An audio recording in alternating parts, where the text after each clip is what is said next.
শিক্ষকতাৰ নিচিনা পবিত্ৰ বৃত্তিক কালিমা সানি ভূমাফিয়াৰ ৰূপত অৱতীৰ্ণ শিক্ষক ঘটনাক কেন্দ্ৰ কৰি উত্তপ্ত সোণতলীৰ ৰংগাপানী ধিক্কাৰ গৰিহণা আৰু শাস্তি বিহাৰ দাবী ৰাইজৰ কামৰূপৰ চমৰীয়া শিক্ষাখণ্ডৰ অন্তৰ্গত ২ নং ৰংগাপানী বালিকা প্ৰাথমিক বিদ্যালয়ৰ খেলপথাৰৰ ভূমি বেদখল কৰাৰ অভিযোগ উত্থাপন হৈছে।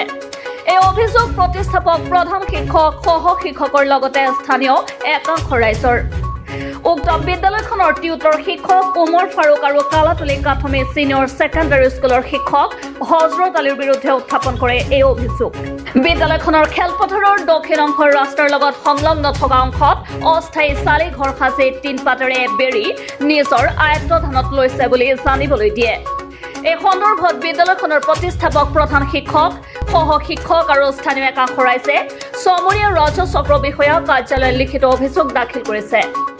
উল্লেখ্য বিদ্যালয়ৰ মাটিডোখৰ ইতিপূৰ্বে চমৰীয়া ৰাজ্য চক্ৰৰ অন্তৰ্গত ২ নং দক্ষিণ ৰংগাপানী ৰাজ্য গাঁৱৰ ২১৬ আৰু ২৪১ নং দাগত ৩ বিঘা ২০ লেচা মাটি বিদ্যালয়খনৰ নামতে চৰকাৰে আবণ্টন দি আছে। শিক্ষকতাৰ নিচিনা পবিত্ৰ বৃত্তিত নিয়োজিত লোকৰ দখল ৰাজ চলাই থকা কাৰ্যক সহজভাৱে ল'ব পৰা নাই স্থানীয় একাংশ লোকে। লোক দুজনৰ এই কাৰ্যত স্থানীয় ৰাইজৰ লগতে প্ৰতিষ্ঠাপক শিক্ষকসকলে জাঙুৰ খাই উঠাৰ লগতে গৰিহণা আৰু ধিক্কাৰ জনায়। লগতে মুখ্যমন্ত্ৰী হিমন্ত বিশ্ব শৰ্মা কামৰূপ জিলা আয়ুক্ত আৰু চমৰীয়া ৰাজ্য চক্ৰ বিষয়াক বেদখলকাৰীৰ কবলৰ পৰা ভূমিডোখৰ উদ্ধাৰ কৰি লোক দুজনক শাস্তি বিহাৰ দাবী জনাইছে। এই সংবাদমেলৰ প্ৰয়োজন এইটোৱেই হৈছে যে আমাৰ ৰাঙাপানী আঞ্চলিক ছোৱালীয়ে মাদ্ৰাছা সংৰক্ষিত মাটি বেলেগে দুষ্কৃতিকাৰীসকলে বেদখল কৰাৰ উপক্ৰমত আমি ৰাইজে আজি আপোনালোকক ইয়াত সংবাদমেল হিচাপে আপোনালোকক জনাবৰ কাৰণে আপোনালোকক মাতিছোঁ। আমাৰ এইখন বিদ্যালয় যিখন বিদ্যালয় ৰাঙাপানী আঞ্চলিক ছোৱালী মাদ্ৰাছা নামাকৰণে 1990 চনত মানে স্বীকৃতি পায় আৰু 1985 চনত এই স্কুলখন স্থাপিত হয়। ৰাইজৰ অশেষ কষ্ট বলিদানৰ বলত ৰাইজৰ অনুদানৰ ওপৰত এই বিদ্যালয়খন গঢ়ি উঠে 1985 চনত। আৰু ওচৰে এই স্কুলৰ মাটিৰ সংলগ্ন হিচাপে আমাৰ ৰাঙাপানী বজাৰখনো স্থাপিত হয়। আমাৰ 1990 চনত এই স্কুলখন বিদ্যালয়খন ৰিকগনিশ্যন হয়, কিন্তু চৰকাৰে আমাৰ স্কুলখন যেতিয়া ল'ব লাগিছিলে 1990 চনত, কিন্তু 1989 চনত মানে ৰিকগনিশ্যন থকা স্কুলবিলাকে চৰকাৰীকৰণ নহ'ল, কিন্তু আমাৰটো নহ'ল। পিছত যদিও হ'ব লাগিছিলে, কিন্তু আমাৰ কিছুমান মানে ছাত্ৰ ছাত্ৰীৰ অভাৱৰ কাৰণে আমাৰ বিদ্যালয়খন হৈ নুঠিল।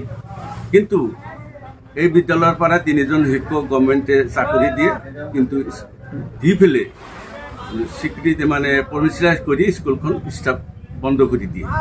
আৰু ওচৰতে সেই বিদ্যালয়তে যিটো বিদ্যালয় ৰাঙাপানী আঞ্চলিক ছোৱালী বাউণ্ডাৰীতে ২ নম্বৰ দক্ষিণ ৰাঙাপানী বালিকা প্ৰাথমিক বিদ্যালয় সেই শিক্ষক দুজন মানে সংলগ্ন কৰি দিয়ে আৰু এই স্কুলখন বন্ধ কৰি দিয়ে। আমি সেই হিচাপে আমি ৰাইজসকলে এই মাটিখিনি আমাৰ ইয়াতে মাটি আছে, 2টা পট্টাদাৰে 2টা তেনেকৈ আমাৰ ইয়াত মাটি দিছিলে আৰু সেই মাটিখিনি আমাৰ শিক্ষকসকলৰ অনুদানৰ সাপেক্ষেহে মাটিখিনি দিয়া হৈছিলে, তেওঁলোকৰ এগেইনষ্টত মানে পোষ্ট দিয়া হৈছিলে। আপুনি ইয়াৰ স্থানীয় মুৰব্বী হয়, এই বিদ্যালয়খনৰ মাটি সম্পৰ্কে আপুনি কি জানে, কি ক'ব? মাটি সম্পূৰ্ণ মানে এই মস্তৱালী যিটো উমৰ ফাৰুক মস্তৱালীয়ে 3 বিঘা মাটি দি তাৰ জোঁৱাইক চাকৰি লৈ দিল। আমি বাজাৰ কমিটি আৰু স্কুল কমিটি এটা আছিলোঁ, আৰু তাক চাকৰি দিয়াৰ পিছত বাকী মানুহবিলাক 8,000 কৰি টকা দিছে। তেতিয়া ওপৰত টকা দিব নোৱাৰে কাৰণে মাটি 3 বিঘা দিছে। তেতিয়া 3 বিঘা মাটিৰ দাম 8,000 টকা নহয়, তথাপি তেওঁ কৈছে যে আমাক 3 বিঘা মাটিৰ পৰা আমাৰ জয় আৰু ছেকেণ্ড পোষ্টত দিবই লাগিব। ঠিক আছে, পাছত ৰাইজে কৈছে ঠিক আছে, ইমানখিনি হেৰি কৰিছে যদি তাহলে এইখিনি কৰক।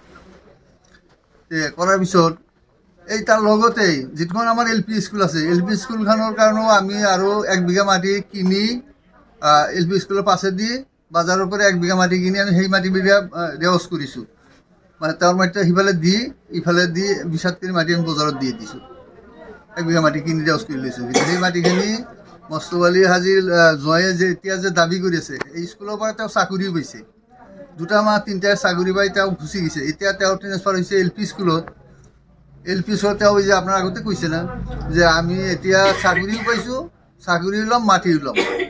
গতিকে আমাৰ এতিয়া ৰাইজৰ আপত্তি, যিহেতু আমাৰ LP স্কুলখন তাতে আছে, গতিকে আমাৰ LP স্কুলৰ নামত সেই মাটিখিনি সংৰক্ষিত মাটিখিনি থাকিব লাগিব।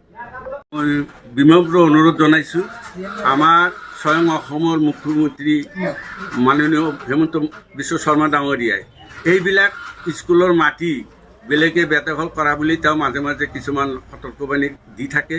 গতিকে তেওঁক আমি অনুৰোধ জনাইছোঁ যে আমাৰ অসম চৰকাৰে, বিশেষকৈ হেমন্ত বিশ্ব শৰ্মা ডাঙৰীয়াই আমাৰ অসমৰ মাননীয় মুখ্যমন্ত্ৰী, তেখেতে এই ক্ষেত্ৰত হস্তক্ষেপ কৰিব লাগে আৰু আমাৰ এই মাটিটো স্কুলৰ নামতেই সংৰক্ষণ হৈ থাকে যেন তাৰ কাৰণে বিনম্ৰ অনুৰোধ জনাইছোঁ। তাৰ লগতে আমি SDC লৈ আমি এপ্লিকেশ্যন দিছোঁ, দৰখাস্ত দিছোঁ।